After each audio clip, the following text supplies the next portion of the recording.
कहानी की शुरुआत होती है भविष्य की एक ऐसी दुनिया में जो बिल्कुल बदल चुकी थी। पिछले 50 सालों में दुनिया की पॉपुलेशन दोगुनी हो गई थी और दुनिया में खाना पानी ये सब लगभग खत्म होने वाले थे। साइंस के एडवांस होने से कुछ चीजें तो बदली, इस तरह की फसलें आ गई जो बहुत जल्दी बढ़ती थी, लेकिन इस तरह प्रकृति के साथ किए खिलवाड़ का बहुत उल्टा असर भी पड़ा। धीरे धीरे लोगों के जीन्स में बदलाव आने लगे और अब एक बार में एक से ज्यादा बच्चे पैदा होना बहुत आम बात सी हो गई। इसी वजह से वन चाइल्ड पॉलिसी लाई गई, जहां पर किसी को भी एक से ज्यादा बच्चे अलाउड ही नहीं थे। इस लॉ को लाने वाली थी डॉक्टर निकोलेट केमेन। उसका कहना था कि बढ़ती पॉपुलेशन से बचने का सिर्फ एक ही तरीका है, हर फैमिली में सिर्फ एक बच्चा होगा तो उसका आराम से ध्यान भी रख पाएंगे। बाकी इलीगल बच्चों को पकड़कर गवर्नमेंट उन्हें क्रायो स्लीप में डाल देती, जहां वो सोए रहेंगे जब तक दुनिया फिर से ठीक नहीं हो जाती। हर इंसान को उनकी पहचान बताने वाला एक ब्रेसलेट पहनना जरूरी था,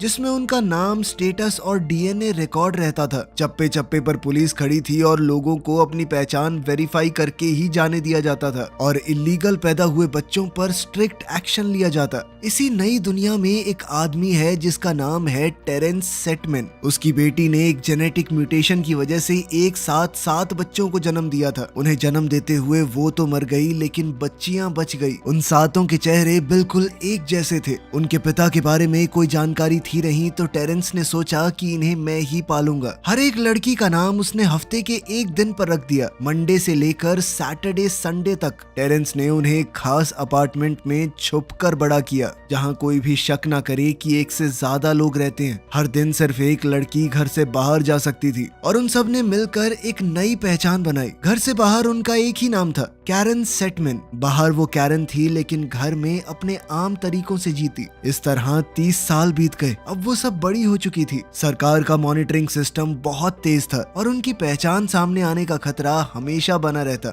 हर रात डिनर टेबल पर जो भी बहन पूरा दिन आज बाहर बिताकर आई है, वो सारी चीजें बताती कि आज मैंने ये किया, ये हुआ, ये सब चल रहा है बाहर, ताकि जो अगले दिन जाने वाली है उसे पता रहे और कोई भी गलती ना हो जाए। आज संडे है तो संडे ही बाहर गई। उसने अपना रूटीन पूरा किया। मार्केट गई, एक बड़ा सा नॉर्वेजियन चूहा खरीदा, क्योंकि असली खाना अब मुश्किल से मिलता है। चेक पॉइंट से सेफली निकलकर जब वो अपने अपार्टमेंट पर पहुंची तो चौकीदार थोड़ा कंफ्यूज था। उसने कहा कि कल तो आपने इतनी पी ली थी, आज बिल्कुल ठीक लग रहे हो। संडे ने कोई जवाब नहीं दिया, बस मुस्कुरा कर निकल गई। घर जाके सबने डिनर किया। संडे ने अपना मेकअप उतारा और सबके सामने अपने दिन में जो कुछ भी हुआ सब कुछ बताया, लेकिन मंडे का दिमाग कहीं और ही था। वो कुछ ज्यादा ही सीरियस लग रही थी। संडे ने बताया कि नौकरी पर हम लोगों का प्रमोशन हो सकता है। ये सब फ्राइडे की वजह से हो रहा था, क्योंकि वो उन सब में सबसे ज्यादा इंटेलिजेंट थी। उसे मशीनों का बहुत शौक था।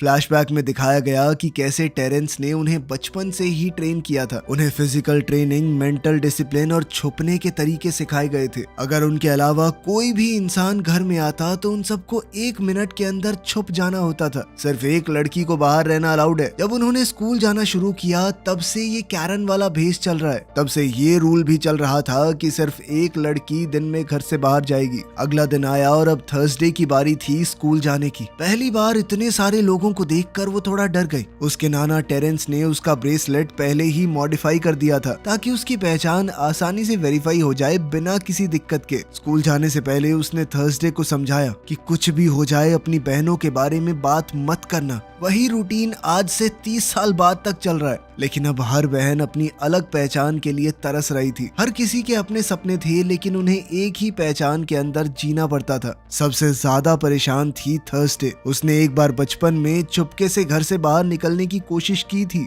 लेकिन जब वो वापस आई तो चोट लगने से उसकी उंगली कट गई थी। टेरेंस ने उसे समझाया कि तुम्हारी गलती अब सबको भुगतनी पड़ेगी, और फिर सबको अपने हाथ की उस उंगली का ऊपरी हिस्सा कटवाना पड़ा, ताकि उनकी बॉडी एकदम सेम रहे। ये घटना उन सब के लिए बहुत दर्दनाक थी। मंडे ने हिम्मत दिखाते हुए सबसे पहले अपनी उंगली कटवाई। थर्सडे को आज तक उस बात की गिल्ट थी। खैर, अगले दिन मंडे थोड़ा सा बीमार महसूस कर रही थी, लेकिन फिर भी वो काम पर गई। शीशे के सामने खड़े होकर उसने अपना मेकअप किया। चेक पॉइंट पर एक एम्प्लॉय को देखकर वो हल्का सा मुस्कुरा दी। लिफ्ट में उसकी मुलाकात जेरी से हुई, जो कि उसका कोवर्कर है, और उन दोनों में से ही किसी को प्रमोशन मिलेगा। जेरी ने उसे हिंट दिया कि मेरे पास तुम्हारे खिलाफ सबूत है, ज्यादा वक्त तक बच नहीं पाओगे तुम। ये सुनते ही मंडे का चेहरा उतर गया। शायद जेरी को उसके और उसकी बहनों के बारे में पता चल चुका है, लेकिन उस रात मंडे घर नहीं आई। बाकी सब बहनें थोड़ा टेंशन में आ गई। उन्होंने मंडे का वो ब्रेसलेट ट्रैकर भी चेक किया, लेकिन वो भी बंद था। अब अगला दिन शुरू हो गया, लेकिन मंडे अब तक नहीं आई। अब बारी थी ट्यूसडे की बाहर जाने की। ट्यूसडे ने कहा कि जाना तो पड़ेगा, देखते हैं क्या माजरा है ये। घर से निकलते वक्त उसने थर्सडे से कहा कि सब एकदम नॉर्मल बिहेव करो, मैं कुछ पता करने की कोशिश करती हूँ। बाहर निकलते ही चौकीदार ने उससे कहा कि कल तो मैंने आपको वापस आते हुए नहीं देखा, आप कब आई? ट्यूसडे ने हल्का सा हंसकर कहा कि ध्यान रखा करो अपने आसपास, किसी दिन चोरी हो गई ना नौकरी से निकाल देंगे तुम्हें। इसके बाद उसने अपना ट्रैकर ऑन किया ताकि बाकी बहनें उसके आसपास की बातें सुन सकें।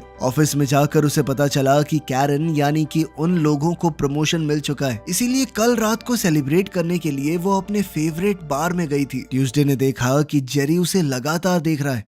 ब्रेक के टाइम पर वो उसी बार में गई जहां पर मंडे गई थी। उसने वेट्रेस से पूछा कि कल कोई और भी था क्या मेरे साथ? वेट्रेस ने हंसकर कहा कि तुम्हें याद नहीं है, तुमने तो बस एक ही ड्रिंक पी थी, और फिर वो तुम्हारा कलीग है ना जेरी, वो तुमसे मिला था। असल में कैरन ने जेरी के साथ जाने से पहले काफी डिस्कशन की थी। उनके बीच एक तगड़ी बहस भी हुई, जिससे बाकी बहनों को भी शक हो गया कि जेरी उनका सीक्रेट जानता है। अब उनके पास कोई दूसरा ऑप्शन तो था नहीं, उन्हें सीधा जाकर जेरी से बात करनी होगी। तभी अचानक ट्यूसडे ने एक ब्लैक वैन देखी। दो आदमी उसके रास्ते में आ गए और उसे चुपचाप वैन में बैठने को कहा। जैसे ही वो अंदर गई, उसके ब्रेसलेट को डीएक्टिवेट कर दिया गया। अब बहनें उसकी लोकेशन को ट्रेस नहीं कर सकती। अब ट्यूसडे को ले जाया गया चाइल्ड एलोकेशन ब्यूरो में। एड्रियन नोल्स, जो इसी डिपार्टमेंट की सिक्योरिटी में काम करता है, उसने उसे देखा और उसके चेहरे पर चिंता साफ दिख रही थी। ट्यूसडे का डर और ज्यादा बढ़ गया जब उसका सामना डॉक्टर निकोलेट केमेन से हुआ। निकोलेट ने हैरानी से कहा कि पूरे 30 साल तक तुम लोग एक ही पहचान के साथ जीती रही, काबिले तारीफ है, काफी मेहनत लगी होगी नहीं? उसने कहा कि तुम्हारे नाना एक बेहद सेल्फिश इंसान थे, जिसने 7 बच्चियों को छुपा कर रखा, और तुम सब ने दुनिया के लीगल सिटीजन्स का खाना जो पहले से कम है उसे छीना है। ट्यूसडे ने कहा कि ऐसा कुछ भी नहीं है, आप लोगों को गलत फहमी हुई है, लेकिन इसका कोई फायदा नहीं था। निकोलेट ने तुरंत ऑर्डर दिया कि बाकी 5 को भी ढूंढो। जब ये न्यूज घर तक पहुंची तो बहनों को रियलाइज हुआ कि अब वो 5 ही बची हैं। मंडे और ट्यूसडे अब नहीं रही। फिर उन्होंने देखा कि आर्म्ड फोर्सेस घर के बाहर खड़ी थी। कमांडर ने अंदर आते ही चौकीदार को गोली मार दी और ट्यूसडे की आंख का इस्तेमाल करके वो आसानी से अपार्टमेंट के अंदर घुस गया। बहनें तुरंत सीक्रेट रूम में छुप गई, लेकिन कमांडर ने गैस कर लिया कि सीक्रेट रूम कहां पर हो सकता है। उसने सबको बाहर निकलने का ऑर्डर दिया, लेकिन एक बहन थर्सडे गायब थी। थर्सडे ने अचानक से गार्ड पर हमला किया और एक बड़ी फाइट शुरू हो गई। बचपन से उन्होंने ट्रेनिंग की थी तो बहनों ने मिलकर फौजियों को हरा दिया, लेकिन फौजियों के पास हथियार थे। इस लड़ाई के दौरान संडे को बहुत ज्यादा चोट आई और उसने अपनी बहनों के सामने ही दम तोड़ दिया। अब सिर्फ 4 बहनें बची थी। दूसरी तरफ केमन डिस्ट्रीब्यूशन सेंटर की स्क्रीन्स देख रही थी। उसका मानना था कि ये सब इंसानों के भले के लिए हो रहा है। जब उसे पता चला कि अब तक बहनों को पकड़ने गई टीम से कोई अपडेट नहीं आई, तो एक पल के लिए उसके चेहरे पर डाउट दिखाई दिया।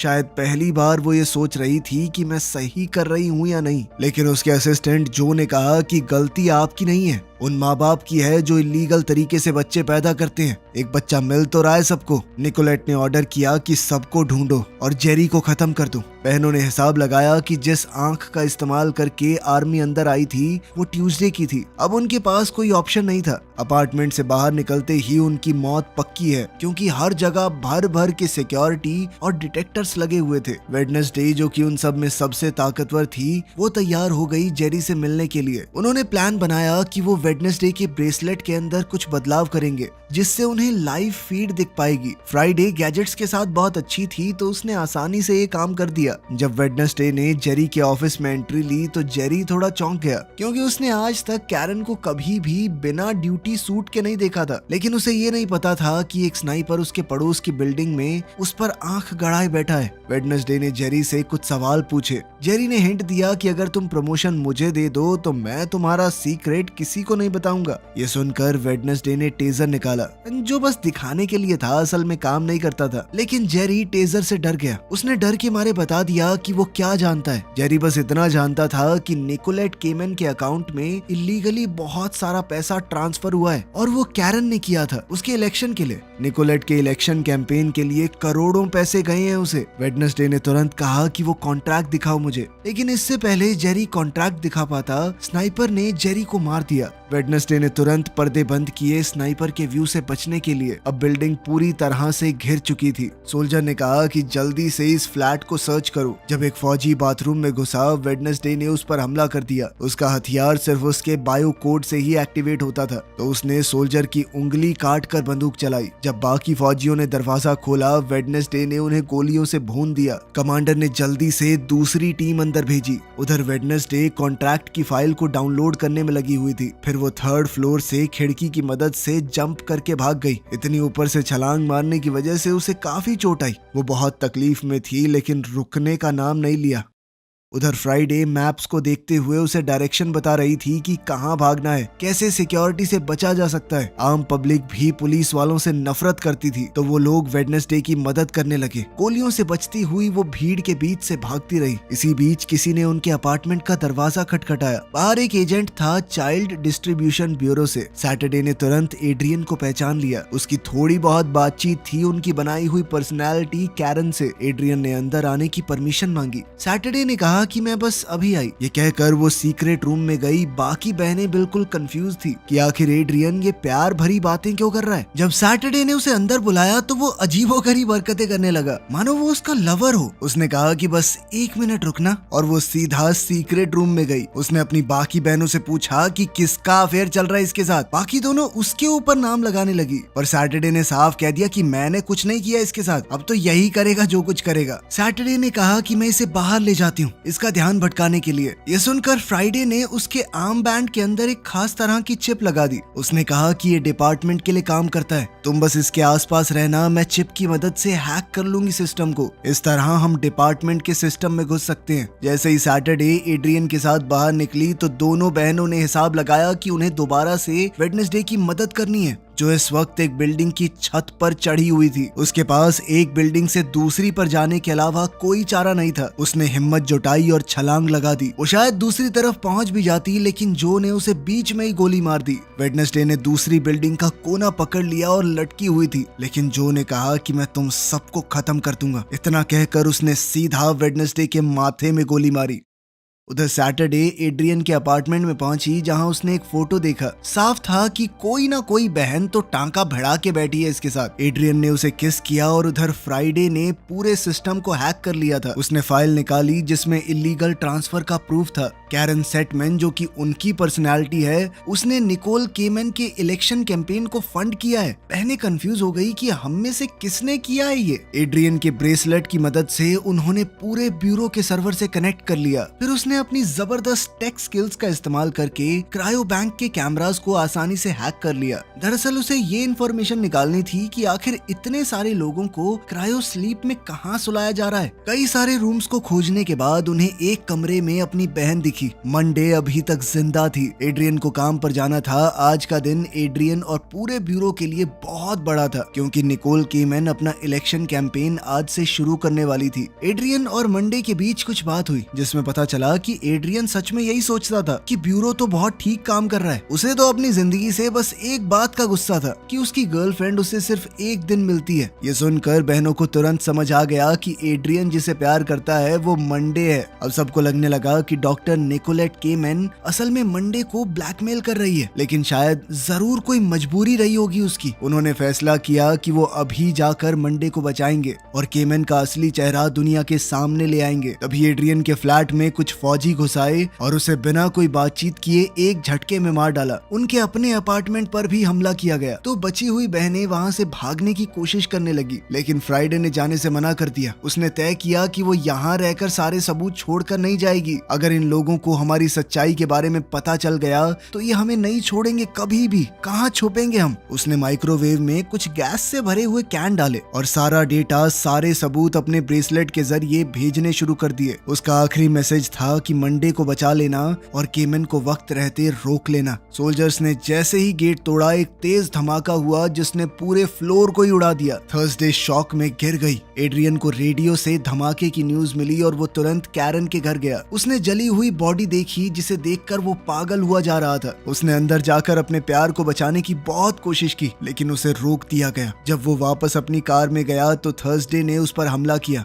उसे लगा कि एड्रियन ने ही सबको धोखा दिया है, लेकिन एड्रियन के चेहरे पर कंफ्यूजन के अलावा और कुछ नहीं था क्योंकि उसने तो कुछ भी नहीं किया था। वो सच में मंडे को चाहता था। तब थर्सडे ने उसे बताया कि हम 7 बहनें थी, जिससे तुम प्यार करते हो वो है मंडे, वो अभी भी जिंदा है। ये सुनते ही एड्रियन के अंदर फिर से एक उम्मीद जाग गई। अब दोनों एक साथ हो गए और दोनों ने मिलकर एक प्लान बनाया और प्लान का पहला स्टेप था ब्यूरो में घुसना। उन्होंने ऐसा ही किया। एड्रियन ने एक नकली एजेंट का रोल किया जो थर्सडे की डेड बॉडी को ऊपर ले जा रहा है। अंदर जाकर थर्सडे को उनकी असलियत दिखाई दी जिसे उन्होंने ब्रेसलेट में छुपके से रिकॉर्ड कर लिया। जो क्रायो कैप्सूल थे जिसमें बताया जा रहा था कि हम तो बच्चों को बस सुला रहे हैं, वो असल में जलाने वाली भट्टियां हैं। बच्चों को बेहोश करके जिंदा जला रहे हैं ये लोग। एड्रियन भी ये देखकर शॉक में चला गया। एक लेडी स्टाफ ने जब उसका बैग खोला तो थर्सडे झटके से उठ गई और उस औरत को ही फर्नेस में गिरा दिया। थर्सडे ने तुरंत सिस्टम को एक्टिवेट करके उसका तो मुर्ग अफगानी बना दिया। अब बाकी स्टाफ भी उन पर हमला करने आया लेकिन थर्सडे ने उन्हें भी हरा दिया। वो अपनी बहनों में से सबसे ताकतवर थी। उन्हें वहाँ पर एक और बहन मिली जिसे वो मंडे समझ रहे थे, वो तो असल में ट्यूसडे थी। अब मंडे का कुछ भी अता पता नहीं था। वहीं दूसरी तरफ मंडे केमन के साथ बिल्कुल सेफ थी और अब असल में सच्चाई सबके सामने आई। मंडे तो पूरा टाइम पहले ही केमन के साथ मिली हुई थी और ये सब उसका ही मास्टर प्लान था। उसने अपनी बहनों को जानबूझकर कुर्बान किया ताकि वो अकेली कैरन सेटमैन बनकर रह सके। वो एक दिन नहीं बल्कि पूरा हफ्ता अपने लिए चाहती थी। थर्सडे अब बिल्कुल कैरन वाला भेस बनाकर केमन की कैंपेन इवेंट में चली गई। वहीं एड्रियन और ट्यूसडे ने मिलकर एक नया प्लान बनाया। ट्यूसडे ने एड्रियन को एक फेक हॉस्टेज बनाया ताकि गार्ड्स कंफ्यूज हो जाएं। उधर स्टेज के पीछे थर्सडे ने मंडे को देख लिया और सब कुछ साफ हो गया। उसे बहुत बड़ा धक्का लगा क्योंकि बहनों ने मंडे को बचाने के लिए ही अपनी जान दांव पर लगाई थी और वो उन्हें यहाँ पर धोखा दे रही है। और अपने इमोशंस पर काबू रखते हुए वेडनेसडे ने काम पर ध्यान दिया। उसने डेटाबेस एक्सेस करके लाइव स्ट्रीम चालू कर दी। पूरा सच दुनिया के सामने आने वाला था। मंडे को जब इस बात का पता चला तो उसने थर्सडे को रोका और कहा कि मैं एड्रियन से प्यार करती हूँ। कैरन सेटमैन हम में से सिर्फ एक ही हो सकती है। अब दोनों बहनों के बीच में लड़ाई शुरू हो गई। बाहर केमन लोगों को अपने प्रोग्राम के बारे में झूठ फैला रही थी। उधर एड्रियन भी गार्ड से लड़ रहा था और अंदर बहनों के बीच जबरदस्त लड़ाई चल रही थी। एड्रियन ने सभी गार्ड्स को एक एक करके धूल चटा दी। उधर दोनों बहनें एक दूसरे को काफी चोट पहुंचा चुकी थी। अब उन दोनों में से एक कैरन बनकर क्राउड के सामने चली गई। तब तक लाइव स्ट्रीम पर सब कुछ चालू हो गया था। पूरी दुनिया ने देख लिया कि डॉक्टर केमन असल में क्या कर रही है। वो जिंदा बच्चों को जला रही थी। ये देखकर सब लोग पूरी तरह चौंक गए। केमन भी ये देखकर अपने होश लगभग खो चुकी थी। वो बस लोगों को संभालने के लिए इतना कह पाई कि उन्हें कोई दर्द नहीं हुआ। फिर कैरन सेटमैन ने अपनी विग उतारी। वो थर्सडे थी। तभी मंडे वहाँ पर बंदूक उठाकर आई, लेकिन इससे पहले वो गोली चला पाती जो ने उसे गोली मार दी और उसी वक्त एड्रियन ने गोली चलाकर जो को मार दिया। मंडे अब अपनी आखिरी सांसें ले रही थी। उसे वो दिन याद आया जिस दिन उन्होंने अपनी उंगलियां काटी थी। उसके नाना रोते हुए कह रहे थे कि मैं तुम सबको सिर्फ बचाना चाहता था। ट्यूसडे ने मंडे का हाथ पकड़ा। मंडे ने कहा कि मेरे बच्चों का ध्यान रखना। एड्रियन बुरी तरह रो रहा था। उसने मंडे से कहा कि मुझे छोड़कर मत जाओ प्लीज, लेकिन वो मर चुकी थी। इसके बाद लोगों ने प्रोटेस्ट किया और चाइल्ड डिस्ट्रीब्यूशन लॉ को हटा दिया गया। निकोल केमन इस वक्त हिरासत में थी। हो सकता है उसे मौत की सजा मिल जाए। वहीं मंडे के ट्विंस को एक आर्टिफिशियल मशीन में रखा गया था। डॉक्टर्स ने ट्यूसडे की आंख को सही कर दिया, लेकिन अब उसने अपना नाम बदल कर टेरी रख लिया। थर्सडे ने वही अपना पुराना कैरन सेटमैन नाम रखा। वो ये भी समझ गई थी कि उनकी बहन मंडे उनसे नफरत नहीं करती थी। वो जो भी कर रही थी सिर्फ अपने बच्चों को बचाने के लिए था। वीडियो पसंद आई तो लाइक कर देना, चैनल को सब्सक्राइब कर लेना। मिलते हैं अगली वीडियो में।